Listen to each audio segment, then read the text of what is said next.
aplicable esta ley. Exactamente no me acuerdo ahorita. Bueno, una ley que aplicaba, o decía que se iba a aplicar los 3 sueldos mínimos vitales a la pensión de los jubilados.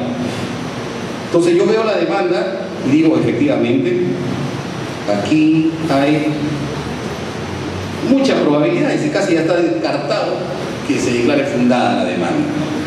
Miren, yo, en estos casos, por ejemplo, yo creo que ni siquiera se necesita tramitar el proceso, porque ya está claro, es evidente la resolución. ¿Qué vas a decir? ¿Qué va a decir la ONP?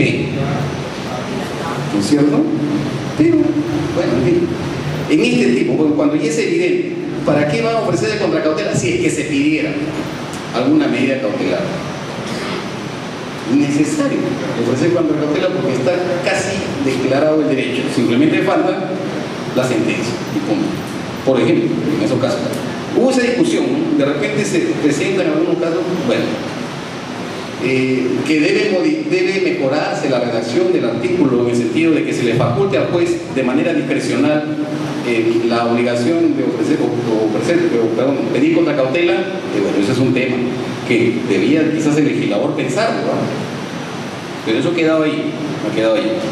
Ahora, la contracautela. Cuando hablamos de contracautela, el código nos dice que hay 2 tipos de contracautela: la contracautela real y la contracautela personal, dentro de la cual se encuentra la fianza y también la caución juratoria. Bueno, la contracautela real, cuando nosotros hablamos de derechos reales de garantía, sabemos que el Código Civil nos habla de 3 específicamente, ¿no es cierto? La prenda, la hipoteca y la anticresis. Pero para estos casos solamente manejamos la prenda y la hipoteca. Antes, cuando se ofrecía, el juez te exigía, ¿sabes qué? Acá la contracautela no es suficiente. Sobre todo cuando hay una gran suma de dinero que están discutiendo.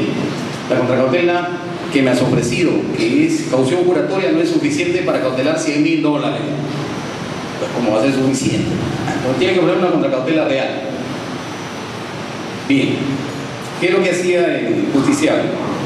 Hipotecaba o prestaba un bien, mueble o inmueble, a favor del juzgado. Entonces lo presentaba acá, hipotecado por esta cantidad, por $120.000, este bien, mueble o inmueble. Este es mi contracautela. Perfecto. Entonces, pues admitía la contracautela y daba lugar a la medida cautelar, presupuesto de ejecución. Ahora, ¿qué pasa? Ahora ya el tema ha variado con las modificaciones que ha habido. Ahora la contracautela, la naturaleza real, se ofrece en el escrito simplemente que se postula la medida y ahí se determinan los títulos y qué sé yo, y el juez automáticamente con la resolución cautelar graba el bien por determinada cantidad. El tema en este asunto me parece que el legislador como que, no sé si intencionalmente, pero de alguna forma ha limitado el ofrecimiento de esta contracautela. Si ustedes van a ver el Código Procesal, van a ver que cuando se habla de contracautela, se dice que la contracautela, los bienes sobre los que debe recaer esta medida o la contracautela son bienes del demandante. Lo que no decía el texto anterior del Código. Entonces, ¿qué va a pasar si yo soy demandante y después me exige contracautela de naturaleza real y yo no tengo un bien, ni un mueble ni un inmueble? ¿Qué quiere decir? Que mi medida cautelar no va a ser ejecutada y en consecuencia de alguna forma se está afectando el principio a la igualdad procesal, porque todos tenemos derecho a la tutela jurisdiccional. ¿Por qué no se me permitiría, y yo he visto casos así, por qué no se me permitiría de repente que mi hermano o mi padre o qué sé yo, mi conviviente, mi hijo, como tienen bienes propios, ellos me garanticen? Acá solamente dice que debe recaer en bienes de propiedad del demandante. En consecuencia, si yo no tengo bienes, ya fuiste, como dicen los muchachos, y me ofrecen contracautela y me dicen que tengo que ofrecer contracautela real, ¿no? Es un tema, de repente se presta interpretación y yo creo que sí.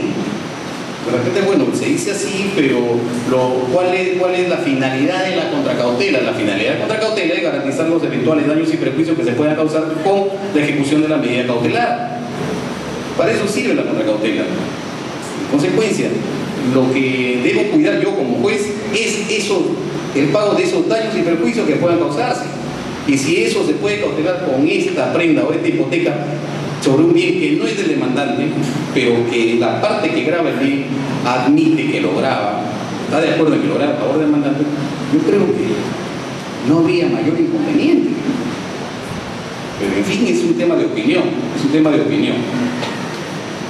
En cuanto a contracautela de naturaleza personal, nos habla de la fianza y la caución juratoria. Bueno, la fianza ya sabemos que es un tercero quien garantiza, en este caso al demandante, ¿no?, por determinada cantidad de dinero a efectos de cautelar los posibles daños y perjuicios que se causen con la ejecución de la medida. Lo que también yo no estoy muy convencido de que sea efectiva, y he comprobado en algunos casos que no lo es, sí, se lo juro por la crucecita de Motupe que no lo es, porque ¿qué cosa es en sí la caución juratoria?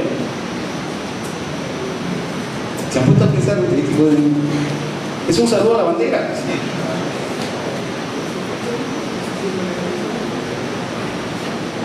Es igual que si yo me comprometiera, yo tengo hijos menores y digo, juro que voy a pasar alimento para mis hijos. Oye, así no jures, compadre. Tienes que pasar alimento. ¿No es cierto? O porque no juras que vas a pasar alimentos, ya estás exonerado de pasar alimentos. Es lo mismo. ¿Qué hace con la contracautela? Juro que voy a pagar los daños y perjuicios, no sé, depende de la redacción que cada uno le diga. Pero bueno, en esencia eso. Juro que me comprometo en todo caso a pagar por posible daño y perjuicio que cause la medida cautelar que estoy peticionando al elemento la cantidad de... Pero se olvidó el legislador procesal, o del Código Procesal, que hay un artículo en 1969 del Código Civil que dice: todo aquel que cause un daño a otro está obligado a indemnizarlo. O sea, en otras palabras, con la caución juratoria yo estoy jurando que voy a cumplir con indemnizar cuando es necesario. Así no jure, así no presente mi caución juratoria, me van a hacer pagar daños y perjuicios si los causo. ¿Por qué? Porque hay una norma en el Código Sustantivo Civil que dice que todo aquel que causa un daño a otro está que indemnizar. Consecuencia, no hay tema pues ahí en la contracautela o en la caución juratoria. Esa es una tontería. En otras palabras, es que es como si no ofrecieras nada, pues. Es como si no ofrecieras nada, ¿no? Definitivamente. Pero bueno, ahí está, la caución juratoria. Jurar que se van a causar daños y perjuicios. Bien, voy a hacer un actito ahí, no sé si de 10 o 15 minutitos, y regresamos con...